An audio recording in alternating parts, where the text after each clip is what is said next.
17 Agustus Hari Merdeka dirayakan seluruh Indonesia. Assalamualaikum warahmatullahi wabarakatuh.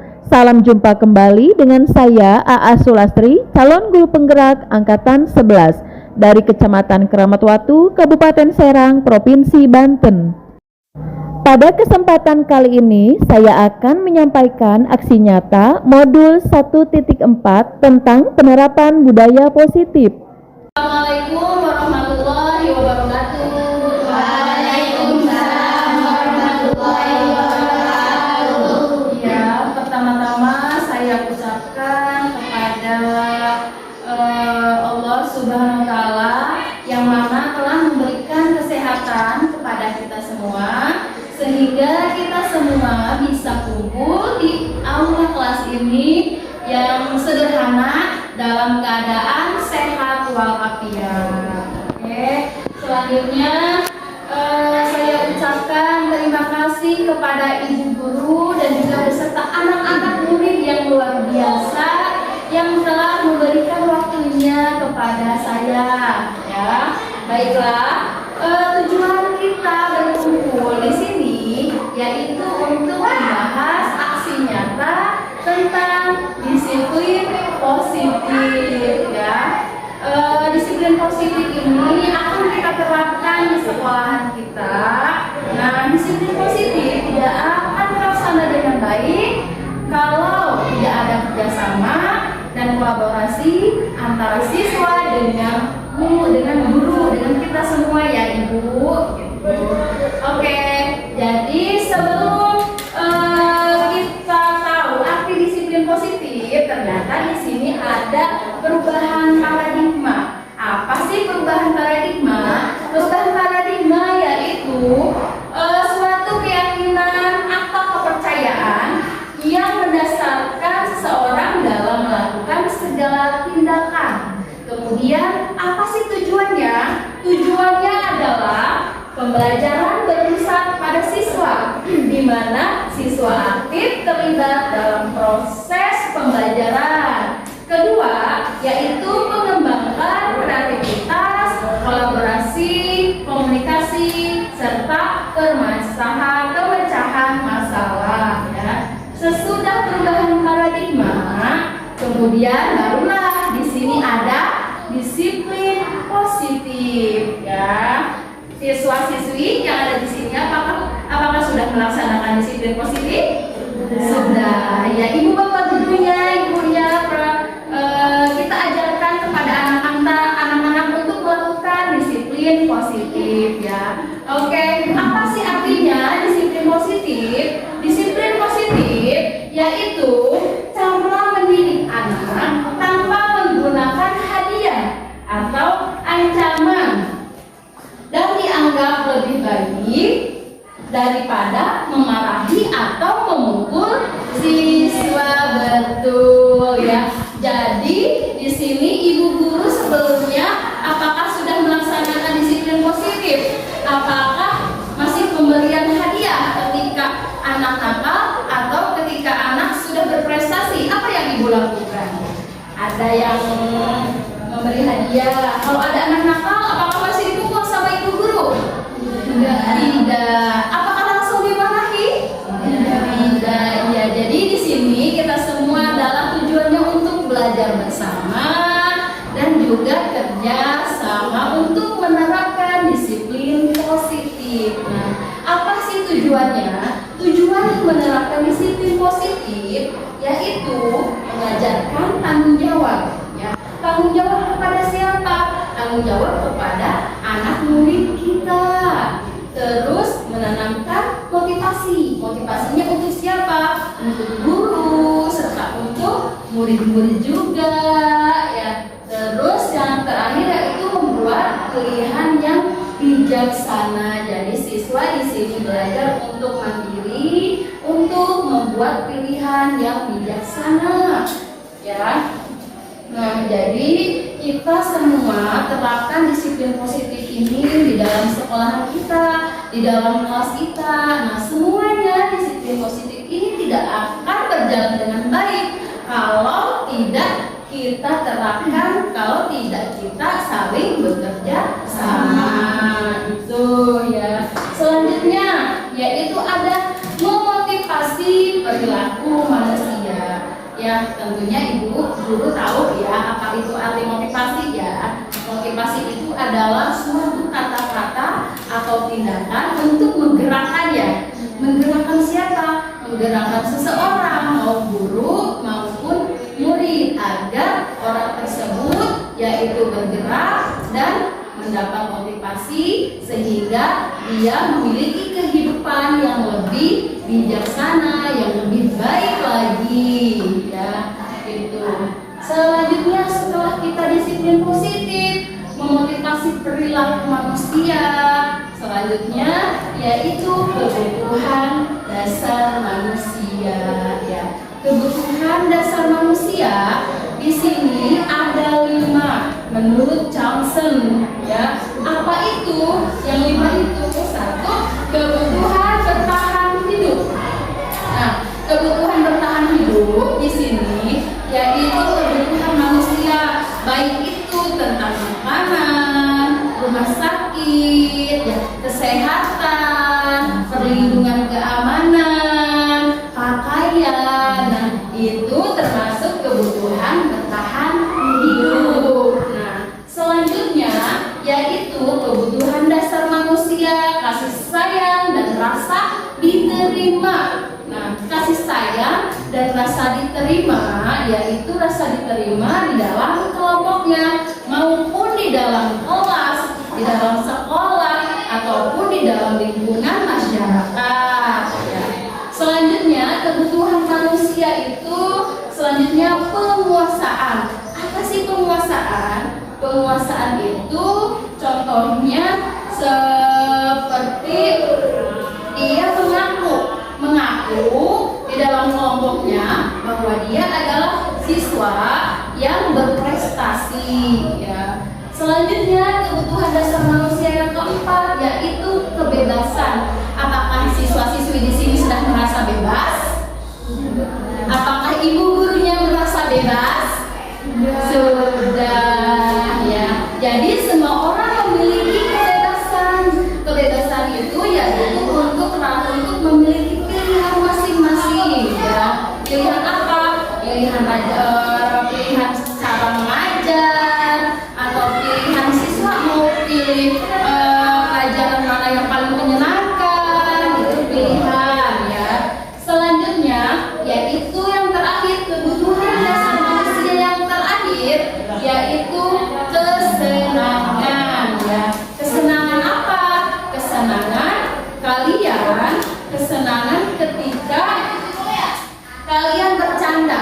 Nah, kalian bercanda merasa senang tidak? Nah, ibu bapak guru sering bercanda enggak? Kalau bercanda senang enggak? Nah, di sini berarti kesenangan itu ada bercanda, ada tertawa, dan juga ada bermain ya. Itulah contoh-contoh kesenangan. Tar dulu. Iya. Tadi komplit. Aduh.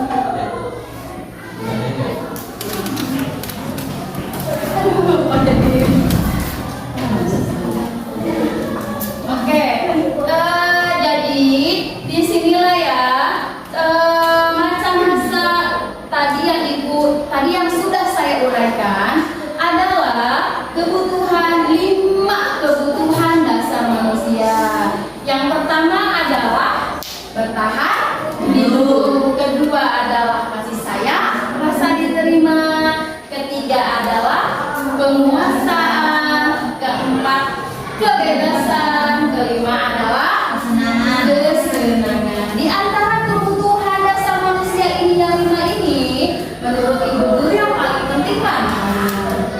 Yang paling penting mana? Kesenangan. Iya, tapi semuanya adalah penting semua. Oke ya.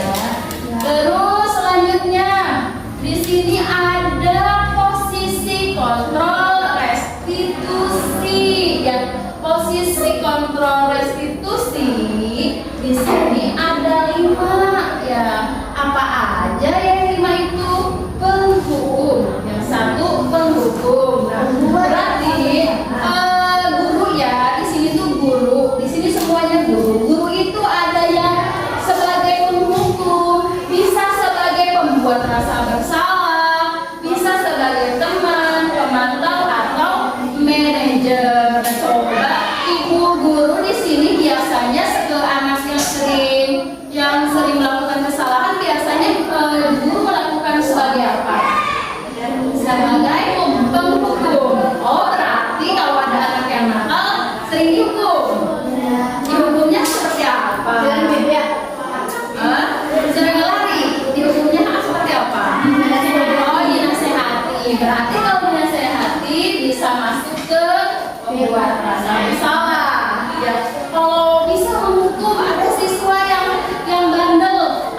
bertanya dengan siswa tersebut. Betul begitu?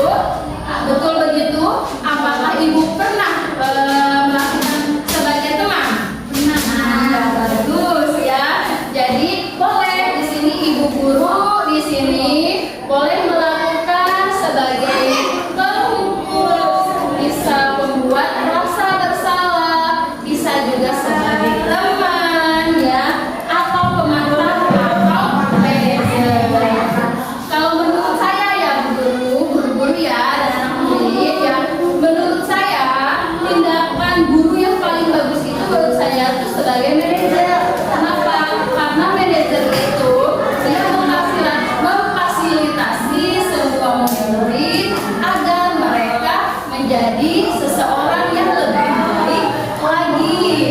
Tapi balik lagi, semuanya itu posisi kontrol restitusi itu balik lagi terserah bapak ibu guru bersikap apa kepada murid. Jika ibu dia bisa menjadi seorang orang hukum, boleh-boleh saja. Jika anaknya ada perbaikan, jika ibu bermalah ini teman kepada anaknya, kepada anak murid, boleh-boleh saja ya. Asal di dapur tersebut juga ada perbaikan menjadi pribadi yang lebih baik lagi ya, gitu. Seterusnya, setelah posisi kontrol restitusi, selanjutnya yaitu kita membuat keyakinan kelas. Apa sih yang dimaksud dengan keyakinan kelas?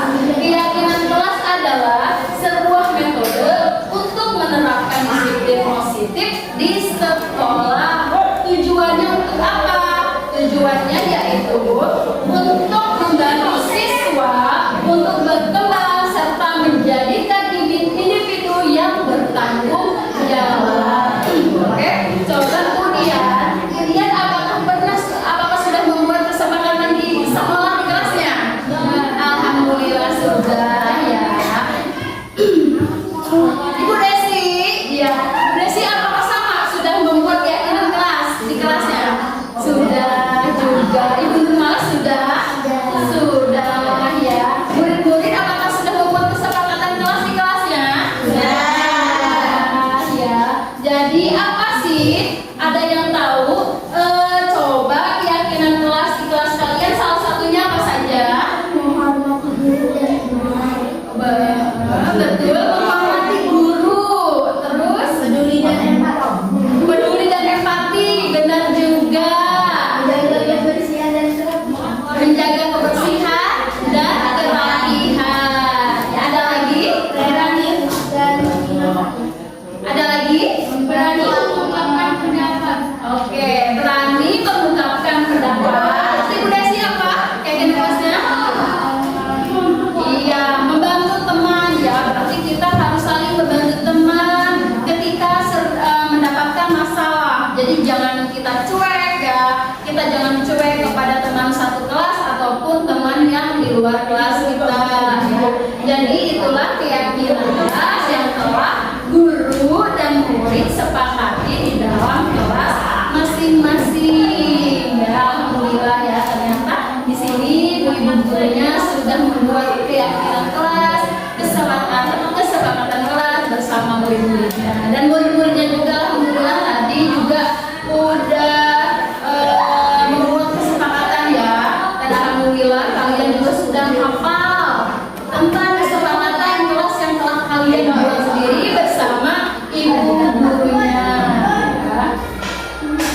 Setelah keyakinan kelas, barulah di sini ada restitusi. Ada segitiga restitusi. Sebelum coba ibu guru di sini yang ada, apakah sebelumnya sudah mendengar segitiga restitusi? Sudah atau belum? Belum. Iya, oke, baik. Berarti di sini akan saya bahas tentang segitiga restitusi ya. Karena sebelumnya saya juga sebelum saya menjadi guru penggerak, calon guru penggerak, saya juga tidak tahu apa sih segitiga restitusi itu apa gitu. Terus langkah-langkahnya itu seperti apa sih?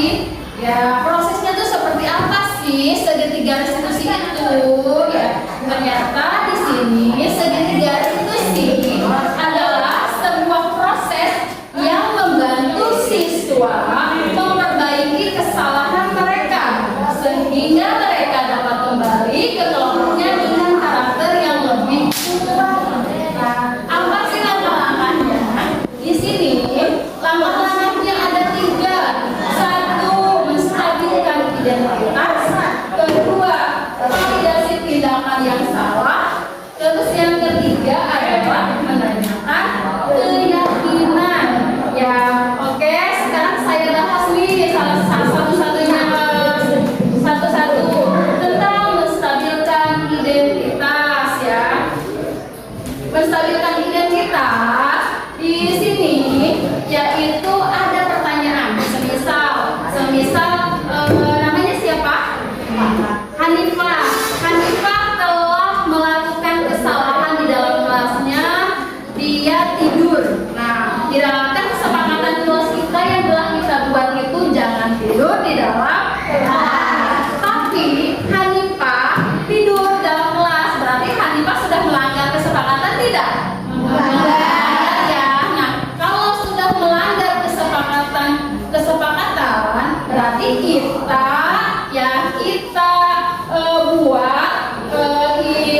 buat segitiga restitusi. Kita menyelesaikan masalah dengan baik, yaitu dengan langkah segitiga restitusi. Langkahnya yaitu menstabilkan identitas ya. Kita tuh tidak boleh langsung marah di depan ya. Hanifah, kenapa kamu tidur ini? Nah, itu akan membuat Hanifah merasa malu tidak? Malu. Lalu seperti apa langkah yang baik kita sebagai guru untuk menyelesaikan masalah Hanifah yang sering tidur di kelas nih ya? Yaitu pertama dengan menstabilkan identitas. Pertama-tama kita panggil dulu Hanifah ya. Hanifah, kita panggil dulu Hanifah, kita panggil, lalu kita bicara secara berdua, mau itu di ruang guru ya, maupun itu di dalam lingkungan sekolah. Yang terpenting kita jangan marah-marahin Hanifah di depan teman-temannya, karena itu akan membuat Hanifah merasa malu ya. Oke ya. Terus setelah menstabilkan identitas, selanjutnya validasi tindakan yang salah. Nah, sebagai guru kita bertanya dulu kenapa kenapa Hanifah sering tidur di dalam kelas. Nah, ya, jadi kita sebagai guru nih ya, gak usah langsung Hanifah kamu tuh ya kerjaan tidur mulu. Itu benar gak kayak gitu? Ya benar. Tapi karena kita sedang membahas segitiga restitusi, yang paling benar adalah kedua validasi tindakan yang salah. Kita tanyakan alasan dulu kepada Hanifah, alasan kenapa Hanifah melakukan tidur di dalam kelas. Sudah membahas, jadi tadi saya sudah membahas tentang validasi tindakan yang salah ya. Jadi intinya yang saya maksudkan itu manggil Hanifah dan berbicara dengan empat mata agar Hanifah tidak merasa malu di depan teman-temannya. Apa sih kata-katanya? Kata-katanya yaitu Hanifah, kenapa Hanifah sering tidur di dalam kelas? Jawabannya Hanifah, karena malam sering begadang. Akhirnya di dalam kelas Hanifah jadi sering tidur ya. Nah itu, jadi kita jangan langsung tiba-tiba memarahin Hanifah ya, Desi ya. Oke. Terus selanjutnya setelah langkah-langkah yang kedua yaitu menanyakan keyakinan. Menanyakan keyakinan kelas. Apa sih keyakinan kelas? Kan tadi sudah saya bahas keyakinan kelas itu di sini. Ya, keyakinan kelas saya itu memperhatikan ilmu dan pembelajarannya dengan baik. Nah, sedangkan Hanifah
wabarakatuh.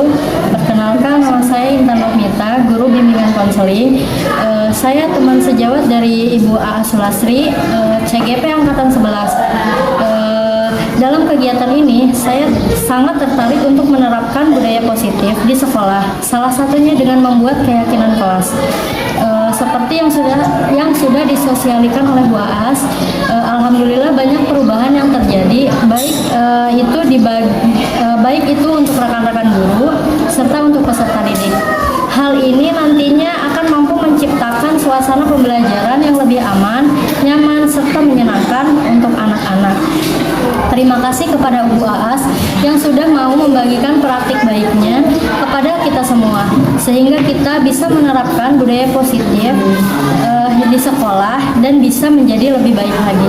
Sekian dari saya. Wassalamualaikum warahmatullahi wabarakatuh.